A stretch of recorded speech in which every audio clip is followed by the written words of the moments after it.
And I'm here with Chris. So let's tell. Let me tell you a little bit about myself, Lou. Well, me and Chris were two big guys. We're from Brooklyn. We love sports. We love, I would say cars, but we don't really love cars. We're on the mass transit, right? Yeah. Mass transit. The Iron Horse. The Iron Horse. You're going to hear a lot of Brooklyn lingo on our podcast. Right now, we're just trying this out. We're going to be talking shit from week to week. Just, basic Brooklyn shit, sports, music, poker. We're avid poker players. I'm what they call the grinder. And I'll get into that later. Chris is laughing because he thinks he's a poker player. My victories go as far back as Vegas and shit, Atlantic City, little couple of social clubs in the area, Bensonhurst. I don't want to give out too much because the feds might be on this, but that's really much. I'm sorry. Oh, and another two things that we're definitely going to be really talking a lot about is food and exercise. We like our food, and we like our exercise. Maybe a little less, but we definitely like the food a lot, much more. Food and alcohol. That's my spiel. What's up, Chris? Where do you want to start, brother? And you know what, Chris? Let's try this. So tell me. The running joke in Sunset Park, Brooklyn, is that AKA Chris.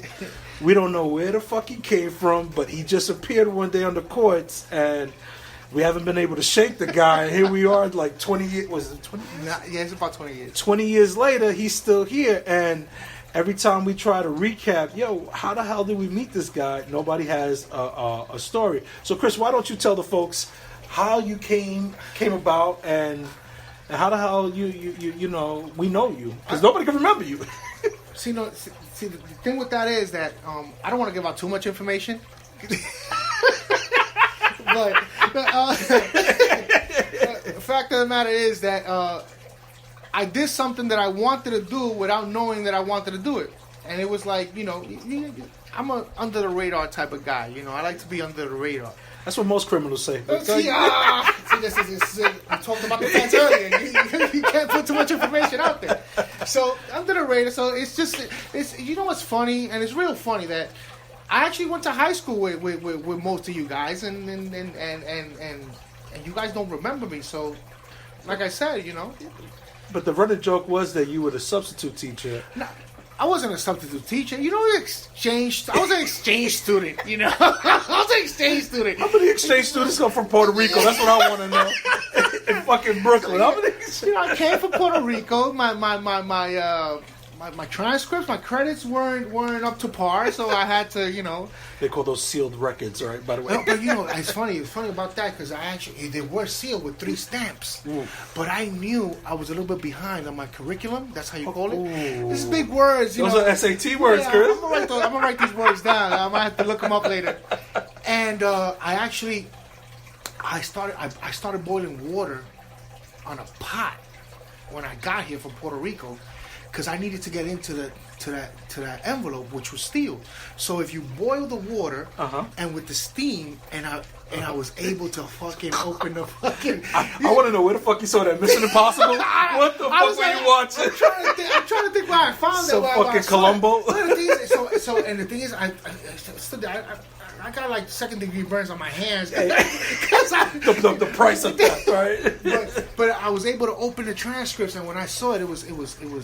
There wasn't a lot in there. Lou. Like I needed, so I just put a couple of, I checked off a couple of classes that I didn't take, and Oh, really? Yeah, that's what that's. Look at that! Oh, we learned something new. We learned something new. That doesn't mean I'm not. I don't those classes that I checked off doesn't mean that I don't know about them. I know about them. You're self-taught, like most criminals. It's like when a guy goes to jail, comes out smarter than when he went in, right? Most of these guys. Yeah, but see, that's the problem. This is the problem with us as a people. How come you can't? You automatically went with criminal. How come you can't say entrepreneur? Entrepreneurs do that stuff. Yeah, but generally, the rule of thumb is an entrepreneur has a business that's creating revenue legally. We all the start... keyword is legally. Okay. Well, we all start somewhere. Yeah. In jail, making plates, and then you come out. So, I opened it. I saw that my credits, my transcript was very low, and I checked off a few boxes there. I'll be honest with you. I'm not gonna lie. I might have upped my grade point average a little bit. It was 1.6 to 3.8. I went 3.2. Something modest. Because I don't want them to ask me stuff that I don't know about. I want to learn as I go. And and went there to Fort Hamilton High School, and I met most of you there. I met in the basketball court, and it's been lovely ever since. It was actually genius if you think about it. As a kid, to think of that, to manipulate a freaking transcript. So did you skip a grade because of that? Or? I did. I skipped a grade. I had to. Well, you were 27 at the time, right? I wasn't 27. See, you're throwing numbers out there, Louis. I don't like when you throw numbers out there. That's another story in itself. Nobody knows his age. I was a couple years older than the normal high school student. Older than teachers. Yeah, I get it. A full out beard. Right? But none. Like I said, it worked out. It worked out for high school. I should have continued, into college and stuff. But it's overrated. Don't worry about it. I think you still need that paper, that certificate. Don't you have the certificate? Or I the do, but it needs a stamp. You should have saved one of those 3 stamps. I gotta get the stamp. I got a master's degree. I just need that stamp from the New York Board of Ed or whatever it is. I don't know. It's just crazy stuff, man. But So, Chris, last time we spoke was at my house at barbecue, and I told you looked heavier back then, but you look like you're losing some weight.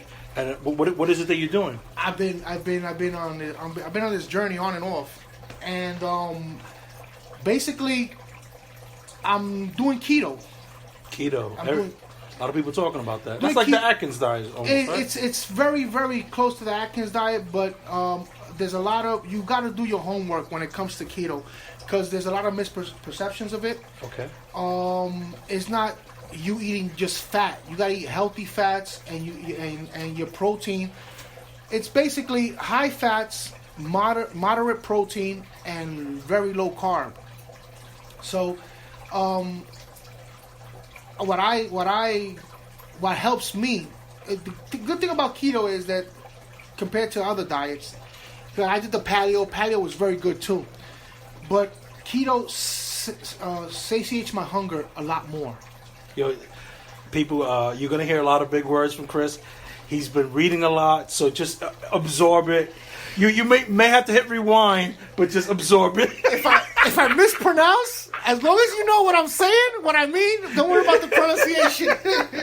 No, but so take us through, like, what are you going to have today for your lunch? You had lunch already? No. That's the thing. I in order to fast track my weight loss, because I am overweight. I'm category obese. I look good. I carry it well, but anything after 80, anything after 80 pounds, you're considered medically obese or whatever. Yeah. So basically, today's meal, to be completely honest with you, I'm actually going to go shop for it. I'm going to go to Whole Foods and shop for it. So it's not something that's like in the fridge and you're. I could, but already since last night. By the way, that was a little plug for Whole Foods, just in case you're listening. You could use any monetary whatever. All jokes aside, though, as this grows, though, we are going to be looking for people endorsements and sponsors and things of that nature. That is the end goal here, to turn this into something bigger. But right now, we're just starting out, and we hope you guys ride with us as we trip. We're going to trip a lot. Yeah. We're going to trip, we'll laugh. Most of the times we trip because we're drunk, but we're going to trip, though. So you're going to the Whole Foods, and I'm thinking of getting the buffet bar. No. I don't hit the buffet bar. I try to get a nice cut of meat. Today it might be lamb chops. And do you weigh it? Because I know with keto you got to be weight specific. And that's the thing about keto. you have to. It could be a little bit overwhelming because you have to weigh everything, or I'm at the point now where I know a lot. Like, I inform myself. I know a good amount about keto, but there's still certain things like you got to be careful with the protein. If you go too much protein, your body, your liver takes the protein and could raise your insulin. So look at that. So there's a lot of things. There's a negative effect. That has a negative effect. So let me tell you, my keto. I ate 5 hot dogs, 3 burgers, and I'm like, I'm fine. It's all protein. But now that you're saying that, I'm doing more damage than good. See, the burgers and the hot dogs without the bun is fine. Is that really? But sure. I thought the hot dogs has a lot of all bad stuff like carcinogens. This is just processed food. Yeah. But believe it or not, about 3 days ago, I just finished. I meal prepped. I do egg wraps. Oh, that's smart. So I take 2 eggs, I beat them down, and I put them on a skillet, and mozzarella cheese. Cheese is your friend. Eggs are your friend. And I had a pack of those Nathan hot dogs, those ones you buy in Costco, whatever. Yeah. So what I did was I had cooked the hot dogs already. Like I said, you could get.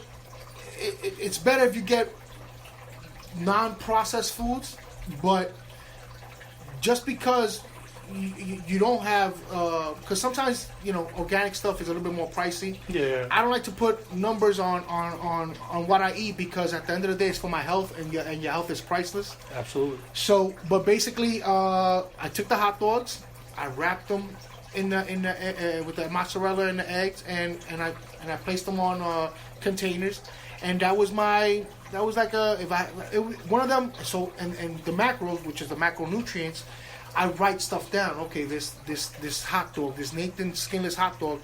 I got an app on my phone. It's called Keto Watch or something. Oh, okay. Something along those lines, and it tells you put it, and most of these foods are in the app. Okay. And it'll tell you, oh yeah, you got 27 grams of fat. You got this, and that. So the hot dog was actually keto. It was a good keto grade. It was grade A because of the fat content. But that doesn't mean that you're gonna eat hot dogs every day, because it's not. It's just not. You gotta you gotta make sure that once in a while it's okay. But don't make it a habit of every day eating hot dogs. You understand? Because it's processed. That's my biggest problem. I struggle with selection. The least amount of selections, the better it is for me. So if I can find, because most foods, you have those go-to foods where, you know what, I could eat this three or 4 times a week and I could be fine. My thing is finding that meal, not including salads, finding that meal, and I can stick with it. So something like that, an egg wrap with cheese and hot dogs, that's pretty simple, yeah. But you're right, you can't have it that much. You don't look like you have trouble finding meals, though. The right meals, they go zinger from fucking Chris. But see, that's a good thing, and it'll be, and like I said, the good thing about it is that, like today, I'm gonna go and you don't want to get, see the problem. I remember about 4 or 5 years ago, I lost 54 pounds in less than 2 months. 54 pounds in less than 2 months. That's pretty quick. That's ridiculously quick. Yeah. But I was eating chicken breast and lettuce. When I crashed, I gained about 30 plus pounds in half that time. When I crashed. That's insane. Yeah, that's the thing about those diets too. It just it's a lifestyle change. It's a lifestyle, exactly. Yeah, you got to change everything. And if to me, it's been easier because I'm by myself, and you don't have to, But in your case, you have a family. You got to get everybody on board. Yeah. Because when my daughter was living here. Mm-hmm. She would bring cupcakes, and there's no amount of willpower in this world. You're gonna fuck. It's one. It's right here. I'm gonna eat one. Well, and then it's crazy. Well, Chris, you know what? I'm gonna share with the people just some of the things they can expect to hear from us. Yes. So I had the luxury of going to Vegas with Chris one year, and wait. No, nothing crazy. All right. Look, remember, people are gonna hear this. So I had the luxury of freaking rooming with Chris during my time there. So me being the poker player I'm grinding all night, 16 hours at the table, going hard. So Chris leaves me early, and he's like, I'm gonna go upstairs, man. I'm done.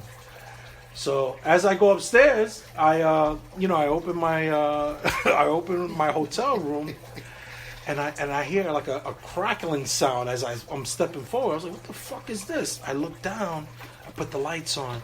It's a fucking Snickers wrapper. I said, oh shit. I said, all right, I didn't really think anything of it. Take 2 more steps, and I hear another crickling sound. It's a fucking Milky Way wrapper. I said, what the fuck is going on? As I keep on walking, empty 2-liter bottle, empty sandwich wrapper. And then at the end of this trail, I see this fucking half-nude, fat Puerto Rican laid out, snoring with fucking Nabisco sauce on the side of his cheek. And then I nudge him. I was like, yo, what the fuck you doing? He's like, dude, I crashed, but don't judge me. So I definitely know about the crash. I seen it firsthand, and it could be something devastating. The positive about that little story you just said, that the minibar wasn't under my name. Oh, so it was, my credit card wasn't in the minibar, you know. Yeah, the book was on my name. No, it was. It's I recommend keto. Like I said, I do limited exercise. I know that if I would do more exercise, you will see a bigger change and a bigger, more. Exercise is recommended for everything, but with the keto thing, 80% of your weight loss starts in the kitchen. Yeah. And then the 20% is other stuff. Well, my 2 cents on that, I think keto is good for the initial. I think where people fail is the transition. You have to have a transition plan. Because I can't see someone going on keto for the rest of their life. There's some people that say you could, but you hear the other side too, that there could be some. It's crazy. I worked with a coworker. He's been on it close to 2 years. The guy dropped close to 50 pounds, and he only needed to lose maybe 25 pounds. And there's an older gentleman. All his levels were high. His blood pressure was high. He was battling. He had a stroke. So he had different ailments going on. After doing keto, blood pressure was beautiful. Yeah. No more heart issues, and everything was going well. But like I said, it's just a hard lifestyle to maintain, and I think you got to have a transition plan. When you have that transition plan, like you said earlier, exercise more, just change it, and naturally it should happen because now you're losing weight and you should have more zest, more energy to go out there and do stuff. But also with that, everything in life is balance, and as you know, we like to drink. Well, more you than me. Go ahead. As we're looking at the Johnny Walker Blue, we're looking for a sponsor. Johnny Walker, if you're hearing. While I'm on keto, no alcohol. Yeah, that's hard. They turns into sugar. Yeah, because it turns into sugar. They say, a glass of red wine, dry red wine, Cabernet is good, Merlot is good. Actually, vodka. They said vodka. Vodka is good. See, but the thing, and I think the tequila is also. Yeah, you're right. Tequila is supposed to be a good option as well. So, with the keto thing,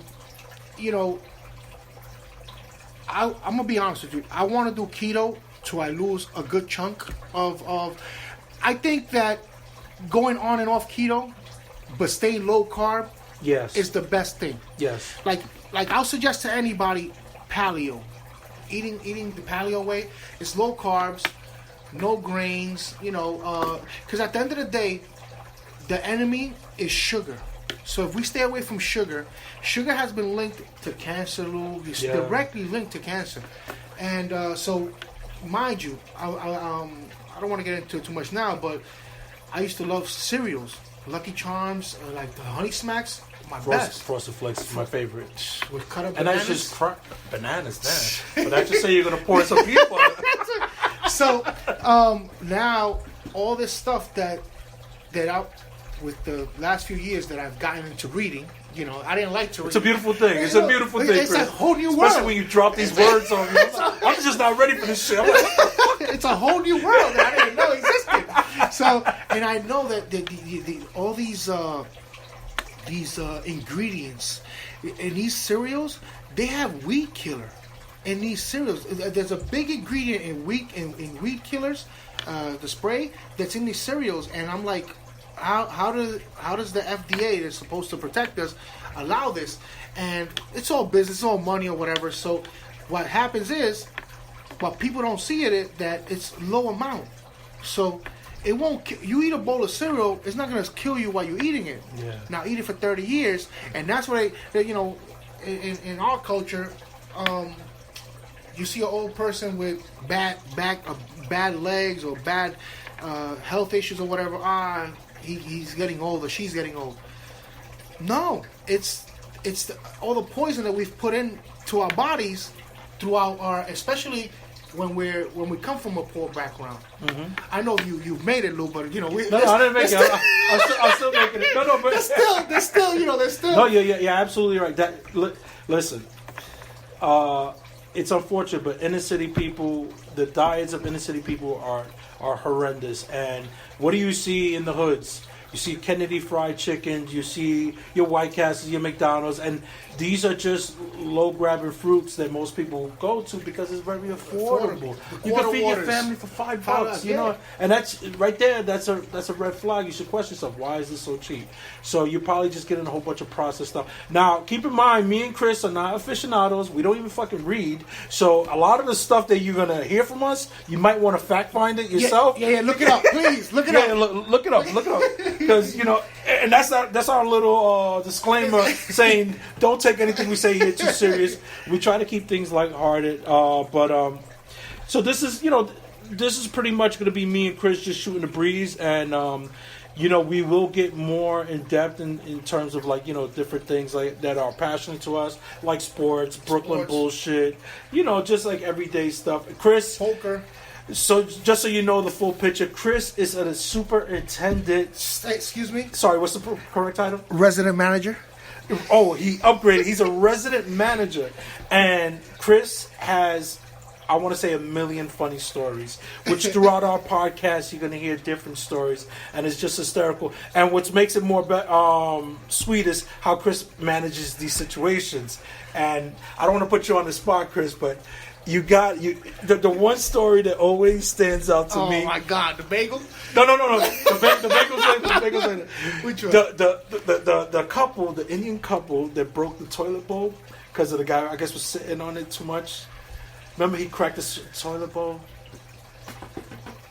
I don't remember. Wait, I gotta look at. Wait. When the toilet, the whole thing came down, and then you had to do a demonstration. Hey, you can't plop yourself down. You gotta.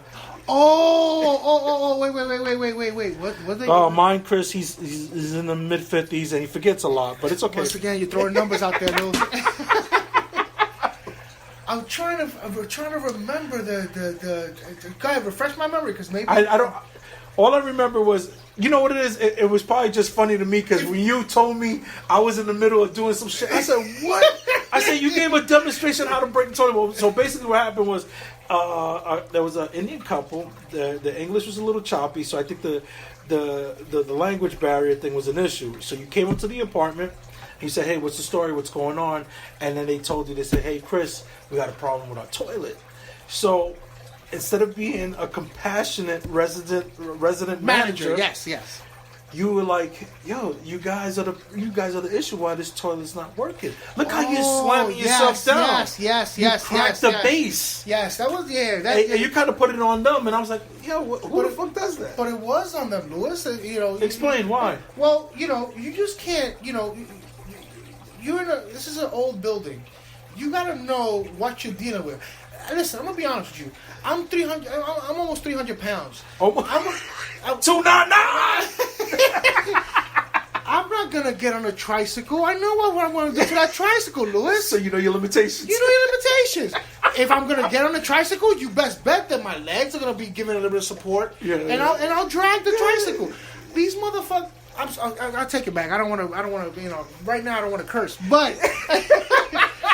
These people, I call them bangers, by the way. The Bangladesh, I call them bangers. Okay, you're going to open it up there. All right, cool. No. It's not racial. I just, call them bangers. The bangers. These bangers, they flush the toilet. First of all, I deal with flashometers.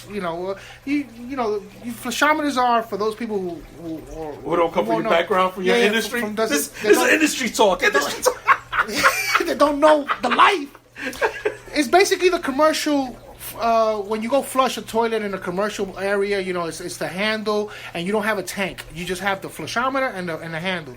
So my building, it works with that plumbing system, flushometers. So they want to, tug it back and forth. No, you press it down and the thing flushes. You know what it is, though. I think in these people's country. I don't know. I'm trying to find, because I find solutions, though, and I need explanations for why. So this way I know where to work. I know where to go. So I just felt that they weren't sitting properly on the toilet. Gotcha. So I explained. It wasn't meant to be funny, Louis. It's just No. I mean, you giving a demonstration, and it's just stuff. I call you're my brother, you're my boy, and I have to share my frustration. I have to vent to somebody. Oh God! People, as we put up more content, photos, videos of us, this will all make sense when you see us. Everything's gonna come together. It all comes together like a beautiful puzzle. What do you think about Team USA, man? Seventh place, man. Team USA. I'm actually a little bit. Did Puerto Rico beat them? I don't. No. I haven't really been keeping up. I just heard the other day 7th place. I said that's pretty bad. It's bad, and they lost. They lost They lost moving on to the semifinals or quarterfinals or something. I think they lost against France or something like that. Yeah. But sometimes you see them as a juggernaut. And they are, but sometimes you like, I like to see the underdog sometimes win. Yeah, no, I agree with that. I'm not calling, but not 7th place though. I'm not. Yeah, that was bad. You know what Pop said? He said that that we're arrogant for thinking we're just gonna walk through it. There you go. And he goes, what else did he use to describe it? He goes, it's just unfair. Like, we shouldn't. Oh no, that he was disappointed in our behavior because we're being arrogant. Yeah. He goes, the other countries have caught up with us in terms of the playing field.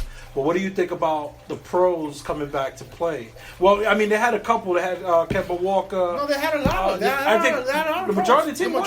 Yeah, the majority. Yeah. But I'm talking about your elite pros, your all-stars. I think I don't have a problem with it because in Europe and these places, you have pro players playing. Is that we don't see them, to our knowledge, LeBron James and NBA is everything. Well, our local, the point guard for the Knicks, he was on that France team. Yeah. What's his name? Frank something? Nikita. Yeah.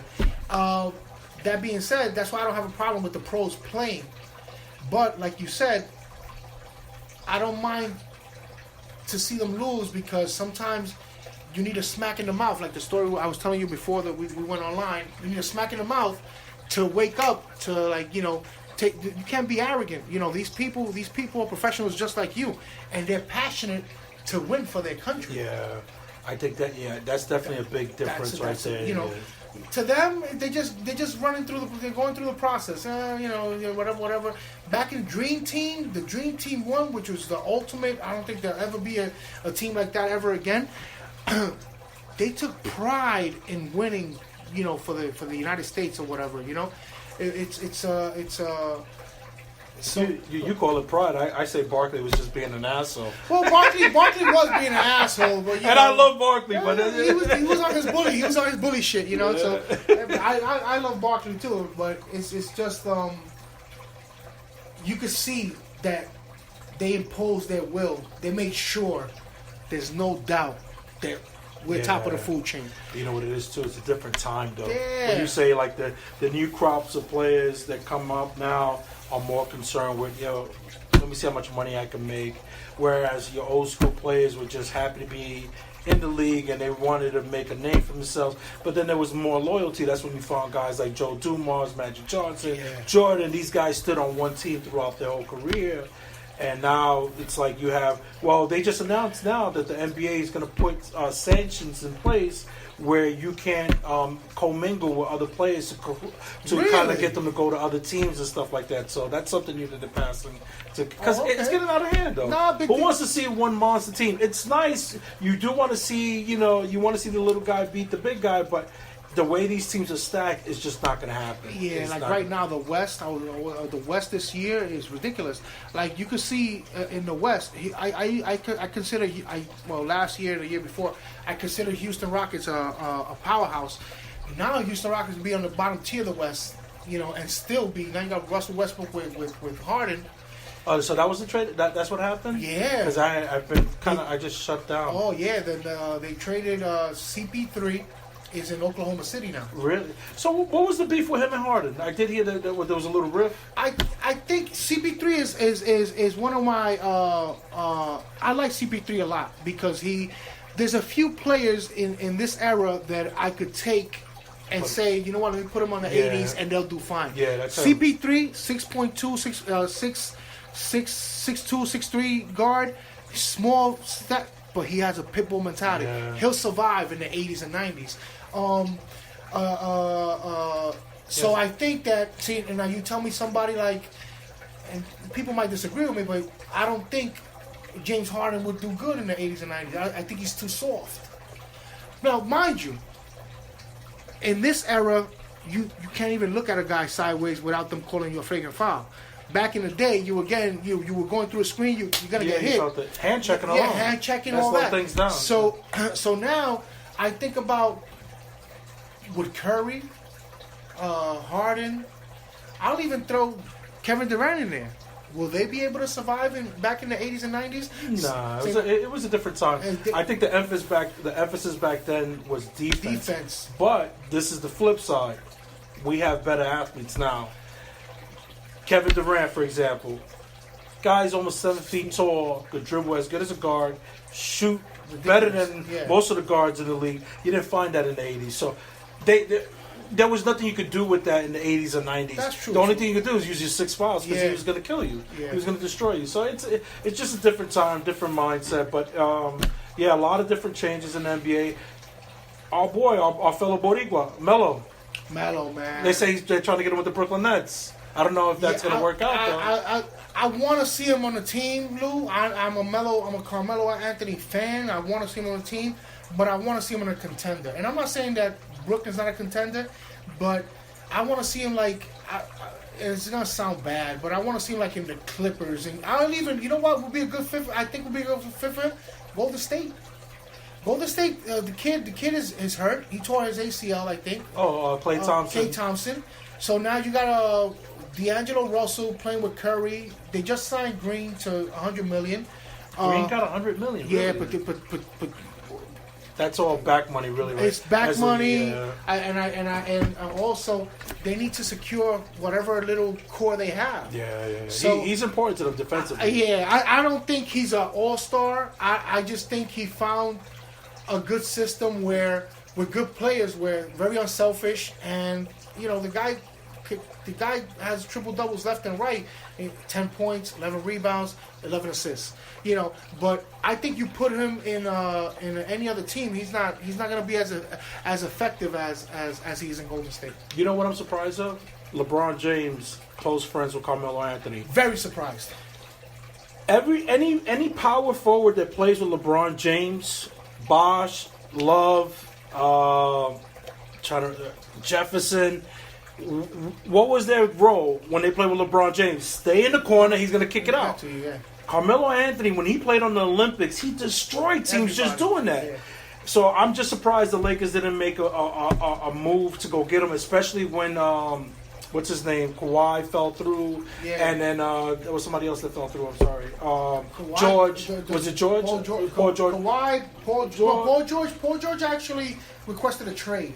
But Kawhi was a free agent, KD was a free agent, Kyrie was a free agent, and they all went away from the Lakers.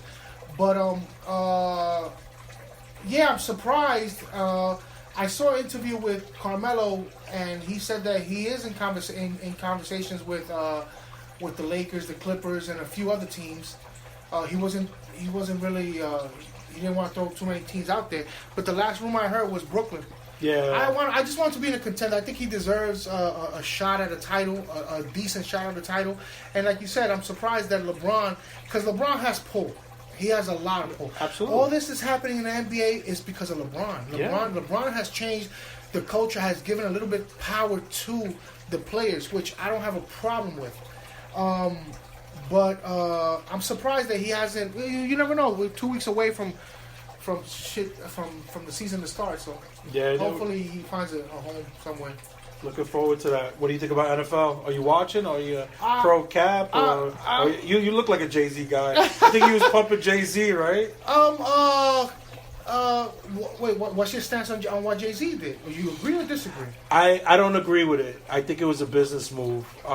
Me personally, I would have found a way to bring in Kaepernick, some way, somehow. But how do you know? But now, keep in mind. Now I'm saying that, but I reserve the right to change my mind. Right. If Jay-Z turns this into a situation where he's going to say, let's say, get a franchise, buy a team, and Kaepernick then finds work, beautiful, love it. And then I could understand why he couldn't let everybody see the cards. Yeah, you can. Because it was a bigger play.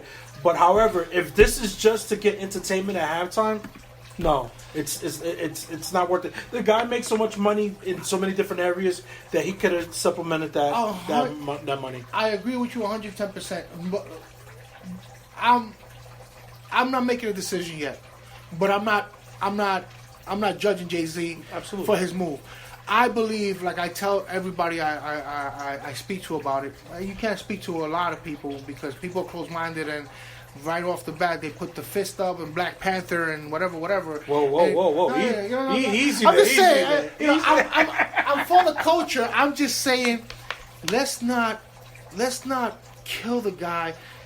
Let's see. This is chess. This is not checkers. Let's see. And he's a chess player. You know, and going off topic just a bit, when he detached himself from Dame Dash, I don't like Dame Dash. I think Dame Dash is an arrogant person, but I like his mentality. Yeah, Dame Dash is a hustler. I like his mentality. I don't want a boss. I want to be my own boss. I love Dame Dash for that. But, and I'm not saying he's doing bad and he's doing his thing, but Jay-Z said, "Yeah, I'm gonna be my own boss, but I'm gonna do it in a bigger stage." So in order to do that, you're gonna have to sometimes, and I don't even think that Jay-Z took a step back. Sometimes you have to take a step back to take 3 forward. Jay-Z aligned himself with some other people, and Dame didn't like that. But you see how he blew up. Yeah. Well, and then on top of that, now they want to crucify him for the NFL move. When last year, see, it's all calculated stuff, man. Last year he tweeted or he said something about, I want to say Travis Scott or Travis Scott, not to perform. And now this year, he took over the whole entertainment side of the NFL. But then a couple of days later, there's rumors Jay-Z is thinking about trying to buy a team. There's bigger moves behind. Like you said, there's no need for him to do halftime shows. Jay-Z is past that. Yeah, no, and it's not even for him. It's for his art. For his label company or whatever. Yeah, but see, for me, and this is why I said I reserve the right to change my mind. Jay-Z, from the little stories that came out, they said he spoke to Travis Scott. He said, "Hey, don't get involved with the Super Bowl." They had to approach Travis Scott to perform. Okay. We don't know that now. That's like it's not a confirmed story. Yep. Then we hear news that he told Jermaine Dupri, "Hey, don't do the halftime show or whatever." Again, it's not confirmed. All of a sudden, Funk Flex went on the radio saying that he spoke with JD and he got confirmation that Jay-Z did in fact tell him, "Hey, don't get involved with the NFL." Only to find out that Jay-Z had a play behind. If these stories are true, then, Jay's kind of foul. Not saying that Jay's obligated to help Kaepernick, because, at the end of the day, we're here to make money, but I can say that for a guy that's starting out that doesn't have money. But when you're at his level, and I don't want to count his money, but he does have a lot of money, I don't think you need to do that. That's my whole thing with it. Okay, see? And I can separate the artist, love his music, and I'll pump Jay-Z every day, but it's just the decision making. I just didn't think it was a good look. Now, let me hit you with this. you're right in everything you're saying in that perspective. Now, have you stopped to think? Maybe he spoke. Maybe, see, I use the phrase "it's chess, not checkers" a lot, because chess, as you know, you play chess, you're always thinking 3, 4, 5 moves ahead. Mm-hmm. I'm thinking over here. See, I didn't know the JD. I didn't know the Travis Scott. I knew that he said something about Travis Scott, but I didn't know that he got together with them. What I could see is, let me apply pressure. How do I apply pressure? Let me talk to Roger Goodell. Let me apply pressure to the NFL to where, this is hip hop is big in the world. So let me apply pressure to make Goodell or the NFL or the good old white boys in the NFL, good old boys and the NFL team owners. Let me apply pressure. How do I apply pressure? This is where, if you think about it, and that's what and before I get too political into this, but this is the way I see it. I think he approached his colleagues in a way to, let me apply pressure, then I'll swoop in, and not for nothing. I'm not taking nothing away from Travis Scott. I'm not taking nothing away from Jermaine Dupri. But who could have more? Who could do more damage? Who could help more? Let me change those words around. Who could help more in one of those positions? Big position. It's Jay-Z. No, it is Jay-Z. So what I'm saying is, as a business move, I'm not gonna get into that because we know he's a great businessman. But I'm not gonna go either way right now. I'm not gonna say he's doing something bad, but I have to wait to see what his 5th, 6th move is. And 2 or 3 days later, I found out there was a rumor that he's looking into buying a team. You know how long Diddy has been trying to buy a team and they don't let him? Yeah. Because it's by votes. The other teams have to allow you to buy.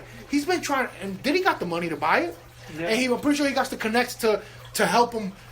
And well, this is the thing with that.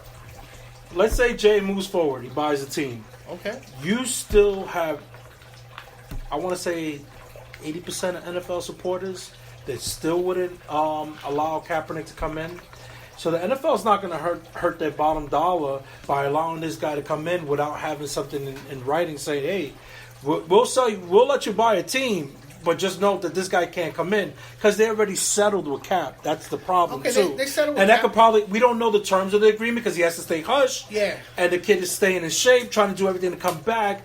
It's just that I don't think even if he bought the team that he would have the power to bring Cap in, not at an expense. But why is this about Cap? Why? See, the whole thing is about. It shouldn't be. Well, listen. If your initial stance is, hey, don't do business with the NFL because we got to support Cap. Okay, come on. All right, then so we can't change gears now. So if your intentions were all along just to buy a team and you use this as leverage. You understand? So it's a good business move, but it doesn't look good for the culture. Listen, and I'm not. Businessmen do this stuff all the time. Exactly. It's just that you're a figure, though, for minorities. Yeah, and that's the problem. Yeah. So it's the moral stance. Real quick, the Kaepernick thing. I didn't know that Kaepernick got offered 2 jobs, at least 2 jobs. Really? Yeah. He got offered. I want to say, was it Baltimore? Baltimore and Miami. No. So now, I think what happened was they were entertaining the idea, but the uproar. They at the last minute they said, "No, we can't do this." Well, Miami too. But remember when Miami was close to doing it. Was that, I think, Cap wore a Fidel Castro? No, Che Guevara. And you would know that because you own one of those shirts. I own about 3 or 4. I got them right there. I was going to run for the barbecue the other day. But I said, wait a minute. I'm just getting back into the family. I don't want to rub nobody the wrong way. And I'm introducing my girlfriend, so I don't want to, but I'll show them to you, Louis. They're right there in the thing, because when I lose weight, they're going back on. Oh, yeah, I hope so. So, yeah, no. So listen. So the Fidel Castro thing, not the Fidel, the Che Guevara thing. You're setting yourself up to fail.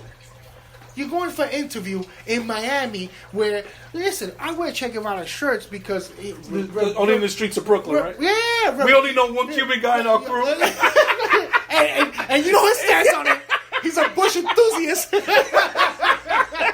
But you think I'm gonna go? You think I'm gonna go to somewhere in South America with the dude? Like, I could respect his bravery, his power, but he killed a lot of people. Yeah. You know, you have to bring all that into. And in Miami, which are the I'm going to throw this word out there. I don't know if it fits. The Exodus, the people that the Exodus from Cuba. The exiles. The exiles. They don't want. This guy was hell for them. Yeah. So you're going to go to a job interview. It's like me going to a job interview. With a certain, it's like I have this conversation with our friend Joey. He talks about Iverson changed the. No, they it's cool. He kept it real, whatever. But at the end of the day, you're getting millions of dollars. You're a role model. You're basically you made it already. Iverson made it. Now. The 10, 11, 12-year-old kid that's looking at Iverson, oh, if he wears a sweatsuit, I could wear a sweatsuit to an interview. No, you're not at his level. You don't have a half of his talent. You're going to an interview to work at McDonald's. You're going to an interview to work in a supermarket. You can't be wearing, and so all that. Going back to the Kaepernick thing. So I don't know. Maybe they were just entertaining just for appearances. Let me just give her an interview. But I just, I think that the Kaepernick thing, he did a good thing. He sacrificed everything in the prime of his career because he was young. And believe it or not, they're talking about, everybody got, this past Sunday, a lot of quarterbacks got hurt. Yeah, so there might be a possibility for throwing his name out there, so hopefully, but, but I hear everything you're saying, Chris, and I think, I know some sports figures don't want to hear that they're role models and stuff like that, but it comes with the territory. Some guys don't want that extra responsibility. What was it, Barkley back in the day? Hey, be a parent, raise your kids.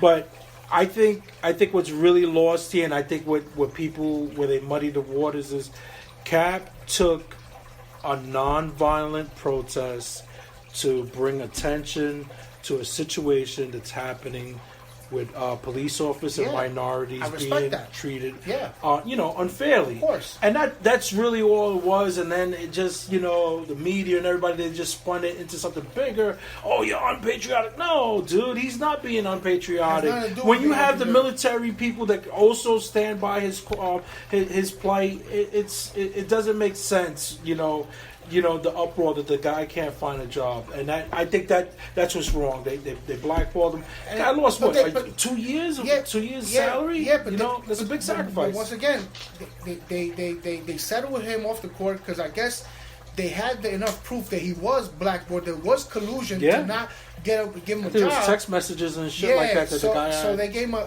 undisclosed amount of money. And that's crazy too. He can't reveal that. So we don't know. Cap could be worth $100 million right now. We don't know. Exactly. Or it could have been a $3 million deal. I hope to God that he didn't sign for something. I don't think he was going to say any. It had to be for them to put a muzzle on him. It had to be a lot of money because that's basically what they did. But Chris, you'll be surprised though. They squeezed him. The guy's not making money now over a year. He's going back and forth. I mean, he has overhead, he has bills. And how much up to that point? He didn't sign a big deal, did he? I think he had a semi-big deal, but nothing crazy. I think he was good, depending on his lifestyle. That's the thing. We don't know how these guys live. But I don't know. And then Nike grabbed him. If they didn't have him, and they started putting all this. That was a big move too. I thought that was big by Nike. It's big, But only to a certain extent. It's chess, man. Yeah. Hey, you got the guy up there. Listen, go be the face of Nike. As long as they keep buying, I don't care if they keep killing people. The cops keep killing people. I'll probably agree with the cops killing people. The head of the Nike. I'm not saying that's what he said. Whoa, brother. Where are you going with this? You're gonna find from time to time I'm gonna have to pump the brakes on this car. I just gotta, keep an open mind about everything. Everything is, unfortunately, money is everything in this world, in the USA, and so, to me, Nike putting Kaepernick's face and putting the great quotes. Which I appreciate the quotes. It was a money grabber. It was a money grabber. They both, but you know what though? they were brave enough to go to join forces with him. Nobody right now. The guy was untouchable. Nobody was. So I do understand. You got to make money. Think about it, dude. It wasn't like. It wasn't like. It wasn't. And I'm gonna throw this out there. It wasn't. Give me a sneaker company that's not Nike. I don't want to like do this. Pony. It wasn't Pony. You know, I know what you're saying. It wasn't Jocks. I know what you're saying. It's easy for Nike to take a stance because they're juggernauts. They're the juggernauts, yeah. And right now, the NFL couldn't do anything anyway. Exactly. You can't hurt them. They're juggernauts. So you know what? Let me put this. All they did was they took a very, very calculated risk. I'm throwing up the air quotes. That's a new thing. I've been picking up this last couple of years, throwing up air quotes. They did a risk and reward thing and paid out big, man. I'll be surprised. I'm pretty sure it's out there. Kaepernick, Nikes, Air Force Ones, or whatever whatever. Yeah, I don't even know the numbers on that, but I'm pretty sure. It's ridiculous. I mean, I was just glad that the young man was able to get a paycheck. Of course, happy too. And the thing is, it's funny because I'm watching. Which I suggest you watch too. I suggest everybody to watch Chappelle. Chappelle has he has a few, but the one I watched on Netflix is called The Bird Revelation. Now, that's where he puts everybody in letters from the. No, that's the last one. That's the last. No, that was good. That was hilarious. He touched on a lot of crazy subjects. But see, you have to because you have to bring and the thing is comedy too. But The Bird Revelation was. He made 2 shows back to back. Netflix gave him, I think, 60, 80 million or whatever to make 2 shows. And out of those 2 shows, I think one is Equilibrium. Whoa. Equilibrium. Equilibrium. I told you. You hear the heavy accent. I know a lot of words. I can't spell them. I got these thoughts in my mind. And the second one is The Bird Revelation. Yes. Now, for you Chappelle fans, for stand-up comedy, it wasn't. It was funny, but it was more of him. Wait, is that the one where he's like in the nightclub and that's exactly that one was deep. It was deep, super deep. You saw when he made the comparison of a woman's vagina with holding a bag of money. Yes. I thought that was so coming from Brooklyn. I was like, you as a man, you take that for granted what a woman has to go through, and it's like. Yeah, it was very, but that's Chappelle though. Because he can touch on these things, and it's like And if you look at that one, and you and that particular stand-up show, I made my girlfriend watch it. I made her daughters watch it. My sister-in-law watch it. Just the other day, I made my daughter watch it because 12 minutes left on the show. He wants to explain. Why he left, but he didn't want to say. Somebody say the Iceberg Slim. Slim. Because of him, I bought the Iceberg Slim, the pink book. But I thought that was a chronicle of your life, though. No, I'm not. So those people following you in the street are not. No. That's the congregation.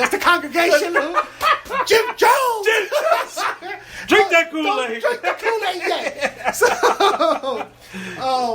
So yeah, that was deep though. That story was crazy. And how he said you were able to get the extra mileage. I was like, wow. But you know how you know how deep it hit when you come from where we come from, and you see that when he said. I can't get this. I can't get this. The bottom bitch under. And the guy told him, beat her with a wire, beat her with a hanger, and after you beat her real good, you run a bath for her. Yeah, that's deep. That's deep. And you nurse her back to health. She'll be so grateful that you nursed her back to health that she forgets that you were the one that put her there anyway. That's big stuff right there. Yeah. My head's getting. I'm getting chills. Oh, that tells me I got to keep a close eye. No, but that is deep though. That is deep. You know how and he goes. That's the game. And I used to love Chappelle. I used to like Chappelle. I can't tell you I watched the Chappelle show, even though a lot of people said it was hilarious. I can't tell you I watched the Chappelle show. But after that, which was one of his less funnier stand-ups. No, actually, I thought it was good. I became a fucking fan. You know why I love that particular one? Because he was the first one that took a shot at Louis C.K. Yeah. And he was like, "What? you couldn't hang up the phone with the lady. He's like, oh my God, he's masturbating on the other end. But he's saying that the lady couldn't hang up the phone. Yeah, exactly. He's like, really? Was he forcing you to listen to this? But, exactly. Yeah, no, Dave is very. But you know what? That's why comedians are important, because they could touch on topics that are really sensitive in our culture and make light of it. Because and now more than ever, like everything is super sensitive now. And the thing, and well, you heard on the last one when he's talking about getting outed and stuff like that. Yeah, ridiculous. Bill Burr, you saw his last special? I haven't seen. I haven't seen Bill Burr. He's good. Bill Burr, he took a step forward like Chappelle, and he touches on all these things happening now in society. And he even joked about it. He goes, "Yeah, I know I'm gonna get outed after this one," but it was great. It was really good content. The guy's hysterical. You know what? I'm gonna watch. I never seen a Bill Burr special, but you know the thing is with this day and age, and I understand, but. Back when we were growing up, and not that we're dinosaurs. Well, you are. I still got some more. We used to your mama jokes, ragging on each other. That was a normal thing. Now I know bullying exists. It's worse now. But now, no. But I don't think it's worse. I think. Well, you know what makes it worse? The social media and all this bullshit. Yeah, because people could just gang on now. I mean, listen. But I thought the same way you. Tougher skin and just Yeah, it's different when a guy tells me in my face that that I'm an ugly guy and this, that, and the third, and then you could kind of like brush it off like he's an idiot. Yeah. But now when these kids are on the internet and they post guys are just piling on, I guess. And now you start thinking, oh my God, the whole world is against me. Look at this Staten Island, a 13-year-old kid. I want to say about a year back, he committed suicide because of cyberbullying. That's horrible. Because young kids, I don't think they're built to process that. With us, it was an understanding. If I'm going to hang out on this block with these freaking guys... That's what I'm talking. Who taught you that, Louis? No, but it's the environment. Really, my mama. She's like, okay, even better. You better go outside and not be a pussy. Because then if you come back here... I remember, I'm going to tell you one of my vulnerable stories. I remember one time, it's going off topic a little bit, but not really. I was playing in... I was about 11 years old, and I was playing in McKinley Park. And this is the first time I say this. I'm a little bit surprised. So open up, Chris. I'm opening up. It's like a real therapy session right now. It's the Zen moment. It's bad, though. It's bad because I'm playing basketball, and then I go to the swings, and in the swings, there's these older kids, and I'm swinging. I'm swinging the way you're supposed to swing on a swing. And the kid has a cigarette, and he's swinging side to side. Oh, so it's just a matter of time before he runs into you. Exactly. So that's what happened. We ran into each other. We ran into each other. His cigarette falls on the floor. And he goes, yo, what the fuck are you doing? This and that. I said, no, it was you and this and that. The guy clocked me, Lou. Motherfucker two-pieced me in my eye. I'm like, ah! I couldn't even respond. It got me from out of the blue. This motherfucker just hit me. Did he just hit me? He just clocked me twice. And then I saw like two other of his friends, and this older dude. Two of his friends. And I'm like, I'll be back. Whatever. So I go home. Got that machete? I got home. I went home. Now actually quite the opposite. This is why I didn't want to go into the story. I go home. I used to live right there on 8th Avenue and 4 blocks away from McKinley. And I go to the bathroom and I look at the mirror in the bathroom, the Mexican, and I look at my eye and I see the shit is getting swollen. And I'm like, fuck.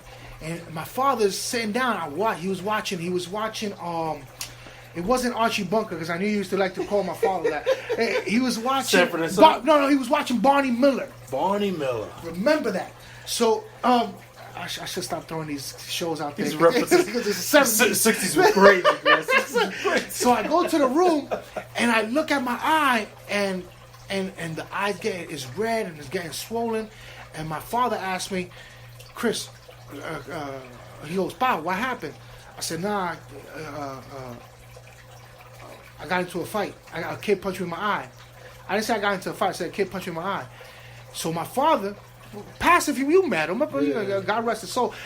Passive, very passive human being. He goes, did you hit him back? And I said, no, Pop. He goes, what? He put on his shoes, he put on his sneakers, and he took me back to the park. Kid wasn't there anymore. You were praying. But I'm like, yo, but that was the park I used to go to play all the time. I went there and believe it, after that I didn't see the kid anymore. But after that, I knew no matter what, defend yourself. So and I understand when you say your mom, and I can say my father, but when you were out, nobody taught me how to rag on another kid or react how when your mama jokes. I remember. I got stories for days, man. I remember one time I had a these Adidas sneakers. They look like soccer cleats. I was in the South Bronx, living in the South Bronx. I'm there with Joe Crack. So it said Samba on them. It was Oh yeah, I know you're talking about the black and white ones. Black and white ones. Yeah, those are for indoors. Yeah, exactly. Indoors, So, but there was no. I bought them. They bought them for at the beginning of the year. When I was growing up, I got one good pair of sneakers, one name brand pair of sneakers. It was would be on September, right before school. Right before school. Yep, you had to make those live. So I used those. I wore the shit out of those sneakers, Louis.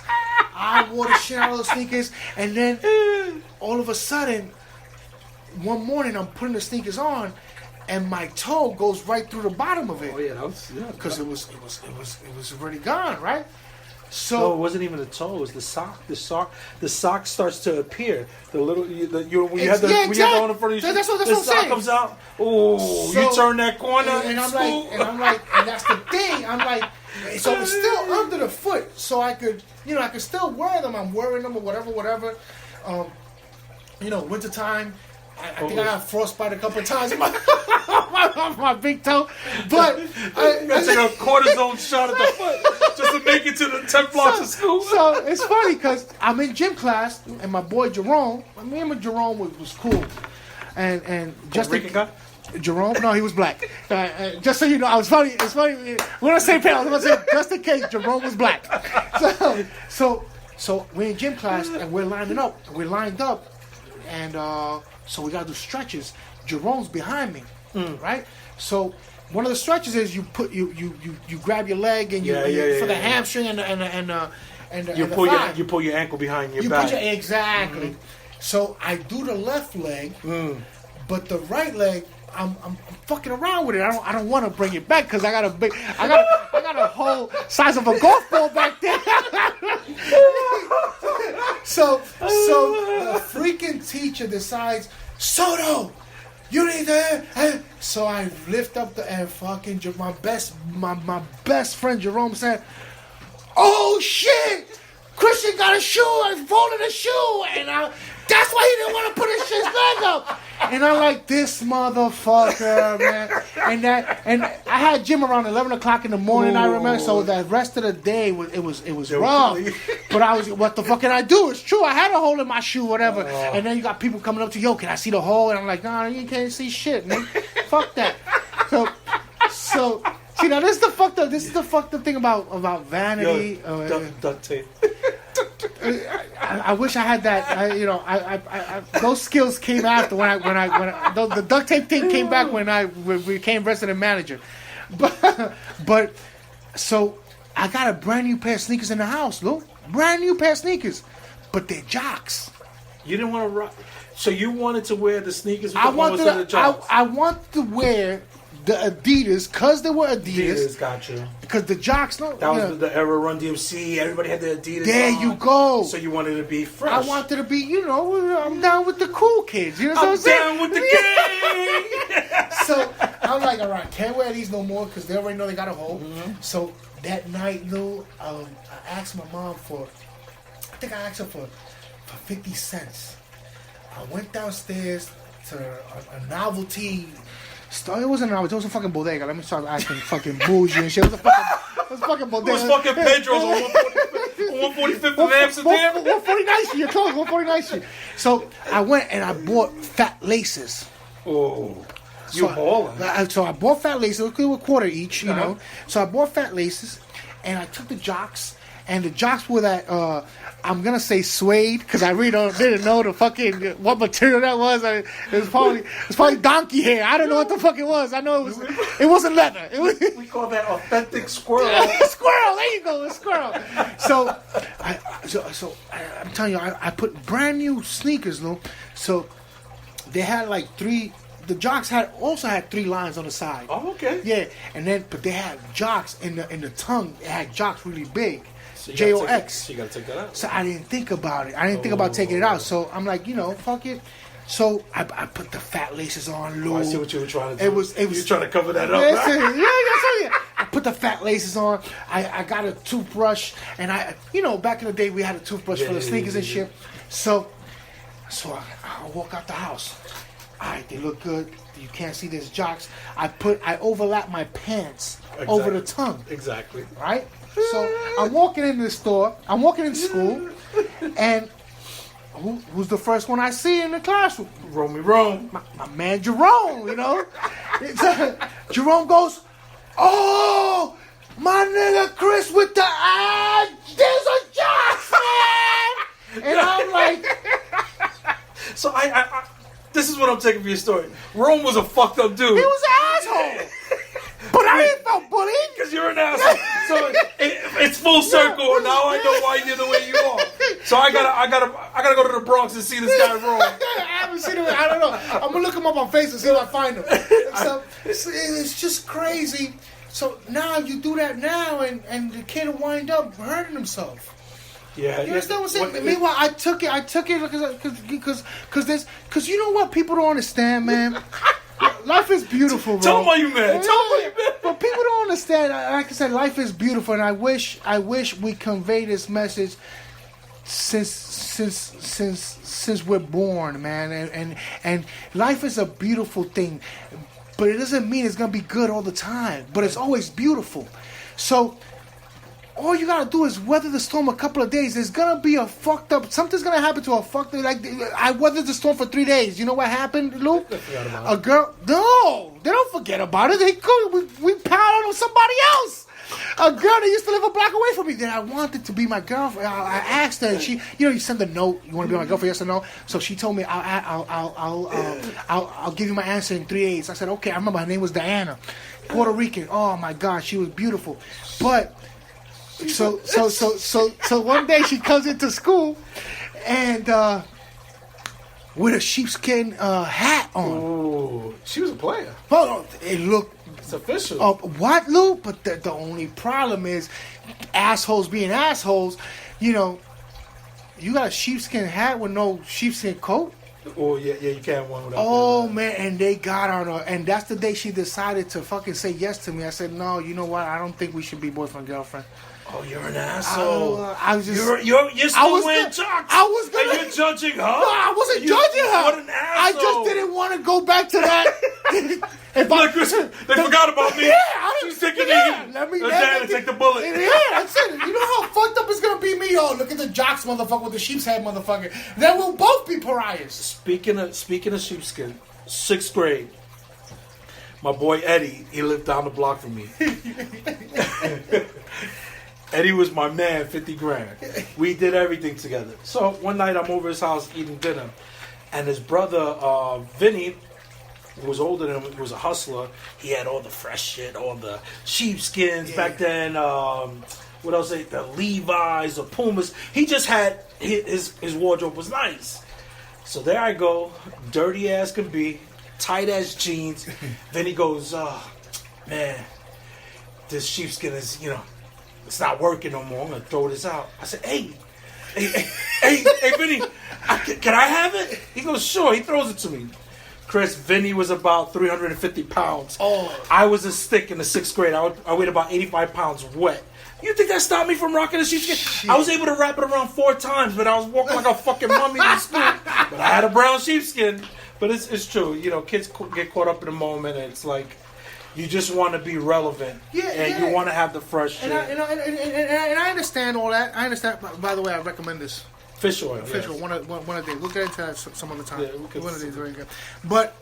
And I understand that. But what I'm saying is, we take life too seriously, and we have responsibility. But when you're a kid, just have fun, and you gotta have tough skin. Unless somebody puts their hands on you, you should be able to work through and just turn the tables, man. Listen.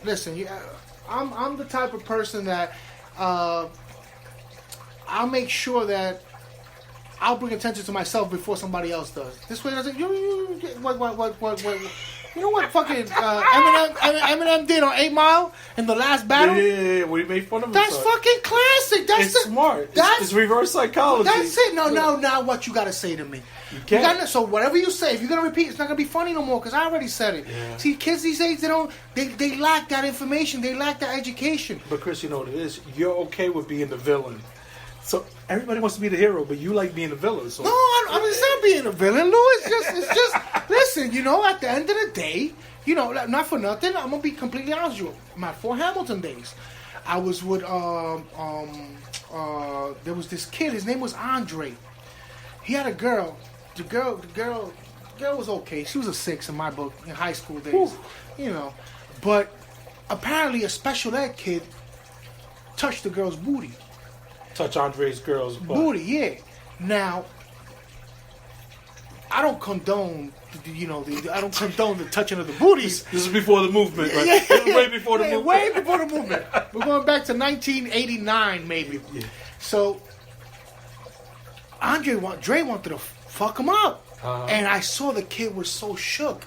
And I saw the kid, there was something missing. And you could see it in his eyes.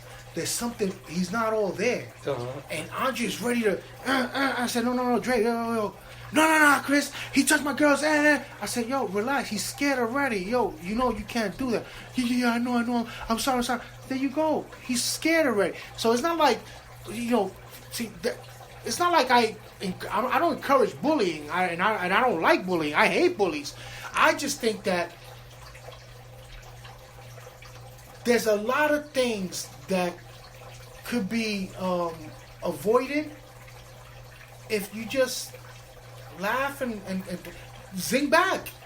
It's a great thing. But I understand. But believe it or not, though, you say zing back, though. That's an art. It's an art. And our generation, you could have been horrible at it, but over time you were going to get good because these guys were going to kill you. Yeah, and what do you do? Even during that era, what you did? You picked on the weakest guy.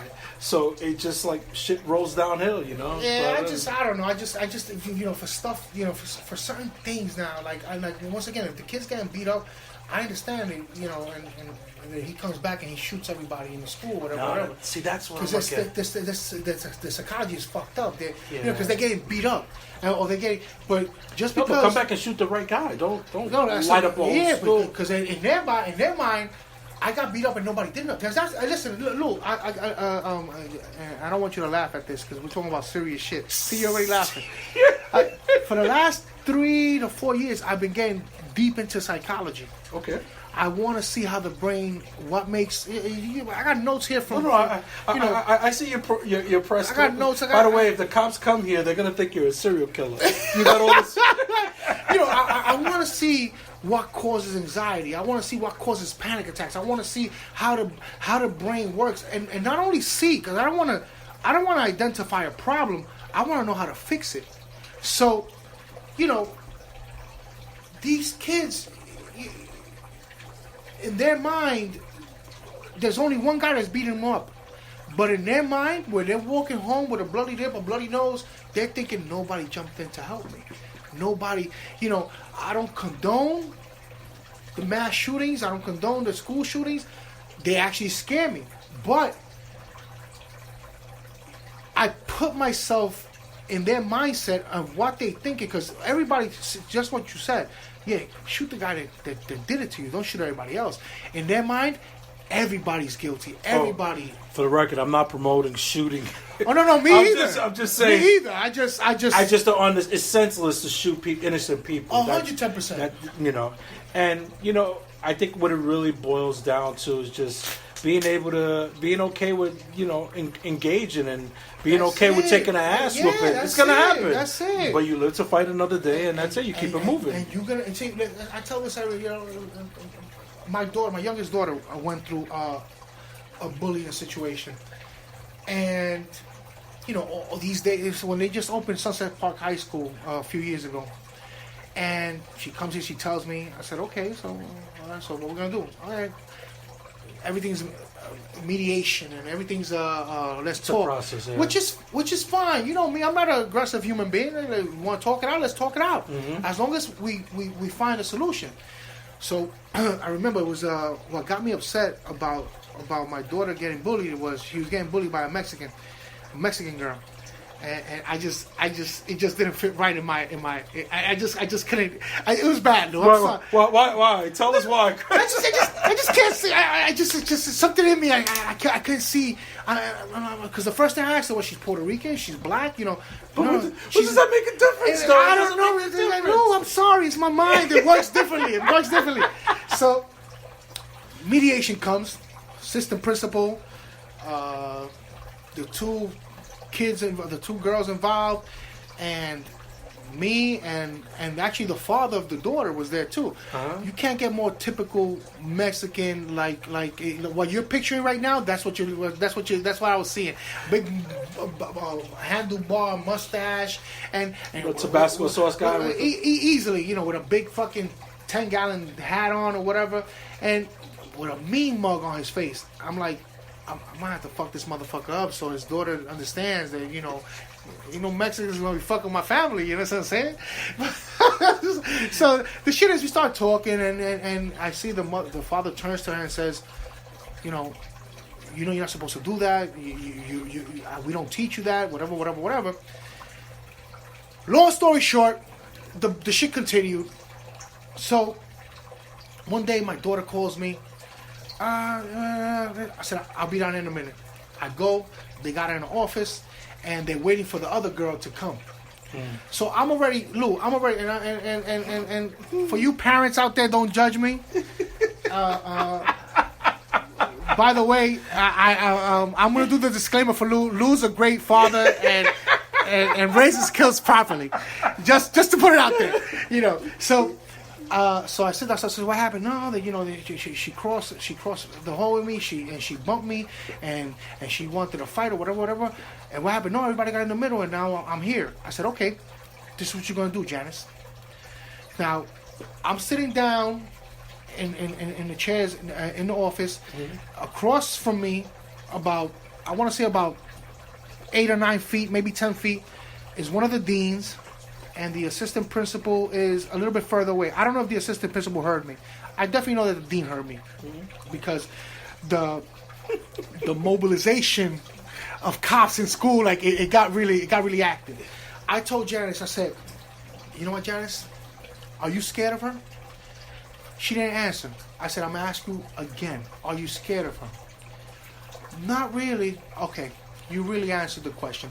When she comes in. When she walks into that door, you're going to close your fist and you're going to punch her straight in the face. No matter who's there, you're going to, with all your might. And there's a good chance she's going to hit you back. But I promise you, she'll stop messing with you.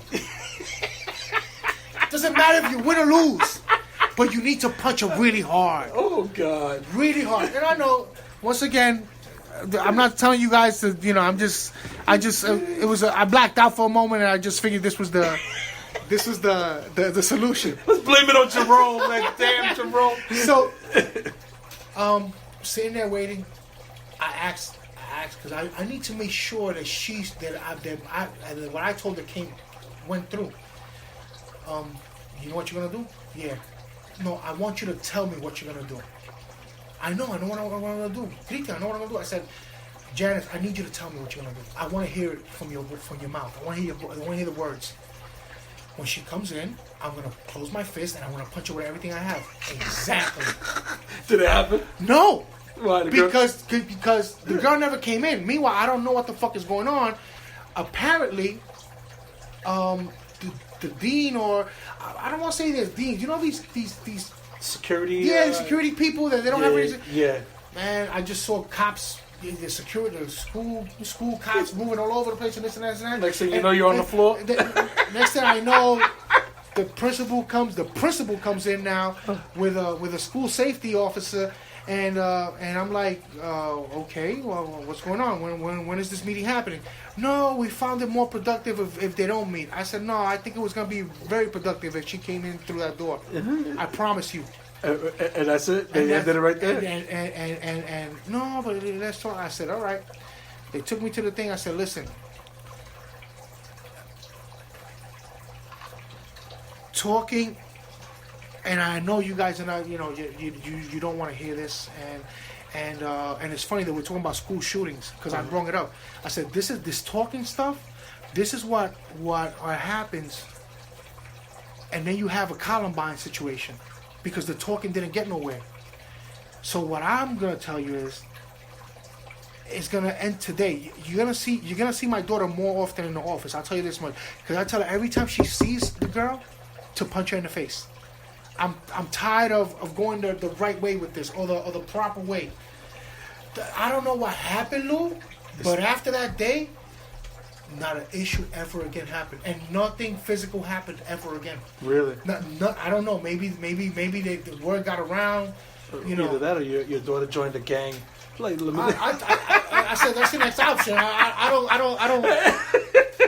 don't condone gangs, people. I'm just but she not a problem. But that's what I'm talking about. You know, you gotta be, you know, and you gotta have tough skin. Like I said, unless they put their hands on you, that's a different story. But if it's ragged stuff, oh, look at your shoes, look at your pants, look at your shirt, you know, just turn it around, you know. And right there, I think that's a good point to end it. So you guys got a lot from us today. You got jock stories. Got a little bit too much. Yeah. Jock sneaker stories. Jerome, we're looking for you. 149th. And what was that? Hey, St. John's. St. John. But I hope you guys have been entertained. Again, this is Chris and Lou, and we plan to do this on a weekly basis. And we, spread the news. Support us. Goodbye, fellas. People.